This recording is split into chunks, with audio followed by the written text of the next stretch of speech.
Hello guys, வணக்கம். Welcome back to the film of the channel. நம்ம ஏற்கனவே நடிச்சிருக்க good bad ugly படத்தில் பார்த்தீங்கன்னா இளையராஜா அவர்கள் மியூசிக் போட்ட நிறைய சாங்ஸ் பார்த்தீங்கன்னா யூஸ் பண்ணியிருக்காங்க. இப்போ இந்த ஒத்த ரூபா தார அப்படின்ற சாங்கும், ஏன் ஜோடி மஞ்சக்குருவி அப்படின்ற ஒரு சாங்கும், ஃபைனலாக இளமை இதோ இதோ அப்படின்னு கிட்டத்தட்ட 3 சாங் நம்ம இளையராஜா அவர்கள் மியூசிக் போட்ட சாங்கை இந்த குட் பேட் அக்லியில் ஆதிக் அவர்கள் யூஸ் பண்ணியிருக்காரு.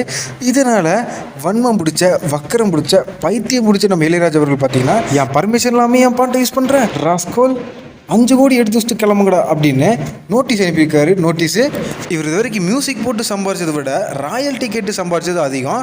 அதனால தான் நம்ம சூப்பர் ஸ்டார் ரஜினிகாந்த் அவர்கள் பார்த்தீங்கன்னா அவரோட ஸ்டேஜ்லேயே வச்சு மண்டையிலே நறுக்குன்னு கொட்டியிருப்பார்.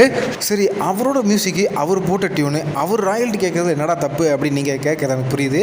அவரோட மியூசிக் தான், அவரோட பாட்டு தான், கேட்கலாம், தப்பே இல்லை. அவரோட சாங்கையோ இல்லை அவரோட பேரையோ ஏதாவது கிண்டல் பண்ணுற மாதிரி வச்சுருந்தா கூட நம்ம இருமான் பாய் பண்ண மாதிரி ராயல்ட்டியாவோ ஸ்ட்ரைக்காவோ கொடுத்து வன்மத்தை காக்கலாம்.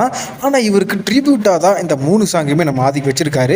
பட் அப்படி இருந்துமே இவர் இப்படி பண்ணுறது ரொம்ப ரொம்ப கேவலமாக இருக்குது. அதே நேரத்தில் இந்த படத்தில் இவர் மியூசிக் போட்ட சாங் மட்டும் நம்ம யூஸ் பண்ணலைங்க. நம்ம தேனிசி தென்றல் தேவா அவர்கள் மியூசிக் போட்ட 2 சாங்கை யூஸ் பண்ணியிருக்காங்க.